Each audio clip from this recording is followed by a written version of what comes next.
This is the first draft of a presentation I've put together on basic concepts in Epicurean pleasure. There are only two feelings in Epicurean philosophy. The total human experience is divided into two categories, pleasure and pain.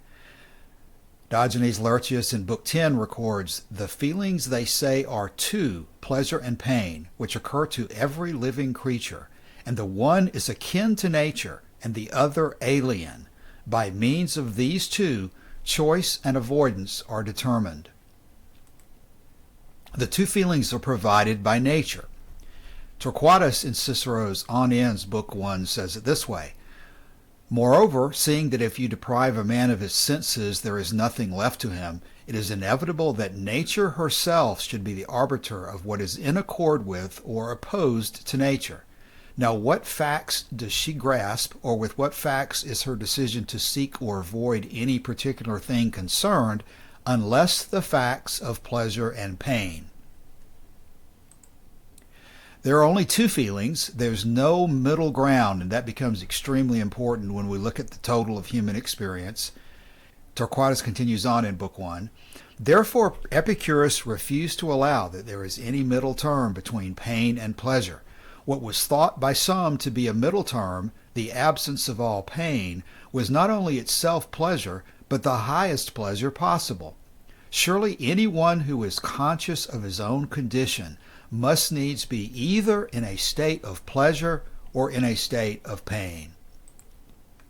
But Cicero, speaking for the majority viewpoint of philosophers and the majority of the world, objects to that formulation. Cicero says it this way, "This, O Torquatus, is doing violence to one's senses. It is wresting out of our minds the understanding of words with which we are imbued. For who can avoid seeing that these three states exist in the nature of things? First, the state being in pleasure. Secondly, that of being in pain. And thirdly, that of being in such a condition as we are at this moment, and you too, I imagine. That is to say, neither in pleasure nor in pain. In such pleasure, I mean, as a man who is at a banquet, or such pain as a man who is being tortured. What? Do you not see a vast multitude of men who are neither rejoicing nor suffering, but in an intermediate state between these two conditions?" Torquatus, speaking for Epicurus, rejects Cicero's view emphatically and affirms that there are only two conditions. "No, indeed," said Torquatus, "I say that all men who are free from pain are in pleasure." Torquatus further affirms that those who are free from pain are in the greatest pleasure possible. "No, indeed," said Torquatus, and this is the full sentence of what we read a moment ago. "I say that all men who are free from pain are in pleasure, and in the greatest pleasure too." In this diagram, the pain section has been removed and substituted with the pleasure that arises when pain has been relieved. Torquatus affirms that Epicureans can always have more reason for happiness than sorrow under this framework. Quote, "For this is the way in which Epicurus represents the wise man as continually happy. He keeps his passions within bounds. About death he is indifferent. He holds true views concerning the eternal gods apart from all dread. He has no hesitation in crossing the boundary of life, if that be the better course. Furnished with these advantages, he is continually in a state of pleasure, and there is in truth no moment at which he does not experience more pleasures than pains. For he remembers the past with thankfulness, and the present is so much his own that he is aware of its importance and its agreeableness. Nor is he in dependence on the future, but awaits it while enjoying the present. He is also very far removed from those defects of character which I quoted a little time ago, and when he compares the fool's life with his own, he feels great pleasure. And pains, if any befall him, have never power enough to prevent the wise man from finding more reasons for joy than for vexation." Epicurus justifies his perspective by explaining that there's two general categories of pleasure that together allow pleasures to predominate over pains. And those categories as shown in this chart here are the pleasures of sensory stimulation, what Cicero says everyone agrees the word pleasure means. But what Epicurus adds to that are the pleasures of having a sound mind and a sound body. They don't necessarily involve sensory stimulation, but they are pleasures which we can appreciate without sensory stimulation as being totally distinct from pain. The two citations listed on this chart are first from Epicurus' letter to Idomeneus in Diogenes Laertius. On this blissful day, which is the last of my life, I write this to you.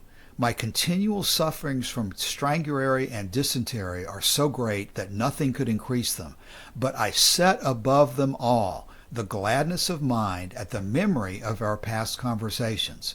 And secondly, thus often the body, which is clear to see, is sick, when all the same we feel pleasure in some other hidden part.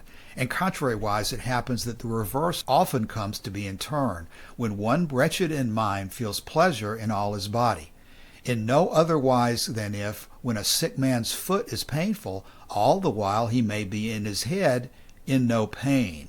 This again shows that you offset pleasures against pain, not only pleasures of sensory stimulation, but also your appreciation of the pleasures of sound mind and sound body. Torquatus also explains it this way: for the pleasure which we pursue is not that alone which excites the natural constitution itself by a kind of sweetness, and of which the sensual enjoyment is attended by a kind of agreeableness. But we look upon the greatest pleasure as that which is enjoyed when all pain is removed. Now, inasmuch as whenever we are released from pain, we rejoice in the mere emancipation and freedom from all annoyance, and everything whereat we rejoice is equivalent to pleasure, just as everything whereat we are troubled is equivalent to pain, therefore the complete release from pain is rightly termed pleasure. For just as the mere removal of annoyance brings with it the realization of pleasure whenever hunger and thirst have been banished by food and drink, so in every case the banishment of pain ensures its replacement by pleasure. Another citation: by this time so much at least is plain, that the intensest pleasure or the intensest annoyance felt in the mind exerts more influence on the happiness or wretchedness of life than either feeling when present for an equal space of time in the body. We refuse to believe, however, that when pleasure is removed, grief instantly ensues, excepting when perchance pain has taken the place of pleasure. But we think, on the contrary, that we experience joy on the passing away of pains, even though none of that kind of pleasure which stirs the senses has taken their place. And from this it may be understood how great a pleasure it is to be without pain. But as we are elated by the blessings to which we look forward, so we delight in those which we call to memory. Fools, however, are tormented by the recollection of misfortunes. Wise men rejoice in keeping fresh the thankful recollection of their past blessings. Now it is in the power of our wills to bury our adversity in almost unbroken forgetfulness, and to agreeably and sweetly remind ourselves of our prosperity. But when we look with penetration and concentration of thought among things that are past, if those things are bad, grief usually ensues, but if good, joy. Because the only two feelings are pleasure and pain, the absence of one means the presence of the other. Absence of pain is simply another term for pleasure. Cicero said this to Torquatus: but unless you are extraordinarily obstinate, you're bound to admit that freedom from pain does not mean the same thing as pleasure. Torquatus responded, well, but on this point you will find me obstinate, for it is as true as any proposition can be. Cicero again, still, I replied, granting there's nothing better, that point I'll waive for the moment. Surely it does not therefore follow that what I may call the negation of pain is the same thing as pleasure. Torquatus responded, absolutely the same. Indeed, the negation of pain is a very intense pleasure, the most intense pleasure possible. Doctrine 3. The limit of quantity of pleasures is the removal of all that is painful. Wherever pleasure is present, so long as it is there, there is neither pain of body, nor of mind, nor of both at once. And then in the letter to Menorchius, by pleasure we mean the absence of pain in the body and of trouble in the soul. The total absence of pain is therefore the highest pleasure. Torquatus says in Book 1, "For if that were only the pleasure which tickles the senses, as it were, if I may say so, and which overflowed and penetrated them with a certain agreeable feeling, then even a hand could not be content with freedom from pain without some pleasing motion of pleasure. But if the highest pleasure is, as Epicurus asserts, to be free from pain, then, Chrysippus, the first admission was correctly made to you, that the hand, when it was in that condition, was in want of nothing. But the second admission was not equally correct, that if pleasure were good, it would wish for it. For it would not wish for it for this reason, inasmuch as whatever is free from pain is in pleasure." And that leads to the conclusion that pleasure is the supreme good, that the goal is total absence of pain, as expressed this way by Torquatus again in Book 1. The truth that pleasure is the supreme good can be most easily apprehended from the following consideration. Let us imagine an individual in the enjoyment of pleasures great, numerous, and constant, both mental and bodily, with no pain to thwart or threaten them. I ask, what circumstances can we describe as more excellent than these, or more desirable?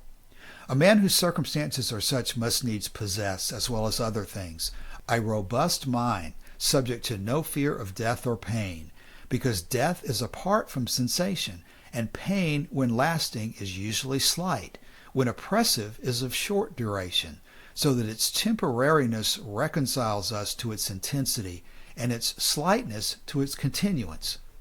When in addition we suppose that such a man is in no awe of the influence of the gods, and does not allow his past pleasures to slip away, but takes delight in constantly recalling them, what circumstance is it possible to add to these to make his condition better? Imagine, on the other hand, a man worn by the greatest mental and bodily pains which can befall a human being, with no hope before him that his lot will ever be lighter, and moreover destitute of pleasure, either actual or probable. What more pitiable object can be mentioned or imagined? But if a life replete with pains is above all things to be shunned, then assuredly the supreme evil is life accompanied by pain. And from this view, it is a consistent inference that the climax of things good is life accompanied by pleasure. Nor indeed can our mind find any other ground whereon to take its stand, as though already at the goal. And all its fears and sorrows are comprised under the term pain. Nor is there any other thing besides which is able merely by its own character to cause us vexation or pangs. In addition to this, the germs of desire and aversion, and generally of action, originate either in pleasure or in pain. This being so, it is plain that all right and praiseworthy action has the life of pleasure for its aim. Now, inasmuch as the climax or goal of or limit of things good, which the Greeks term telos, is that object which is not a means to the attainment of anything else, while all other things are a means to its attainment, we must allow that the climax of things good is to live agreeably. And as stated in this graphic in the last page here of the slide presentation, the key to understanding Epicurus' position is that pleasure is a sweeping term that includes all three of the characteristics listed on this graph.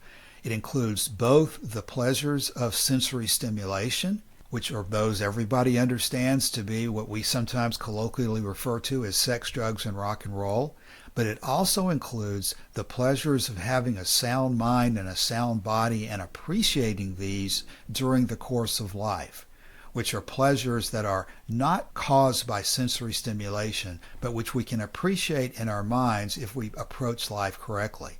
And so when we combine every type of pleasure, that which comes from relief of pain, from thirst, from hunger, with the sensory stimulations that may come from relief from pain, or may just simply be additional pleasures that we come upon riding roller coasters, which is not really a relief from pain at all, but is certainly a pleasure of sensory stimulation.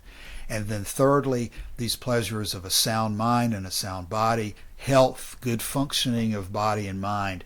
When you combine all of those types of pleasure, it's much easier from this perspective to attain a life of predominance of pleasure over pain than if you consider there to be a neutral state, and if you consider that pleasure is limited to, quote, sex, drugs, and rock and roll, as the opponents of pleasure, such as Cicero, are attempting to do.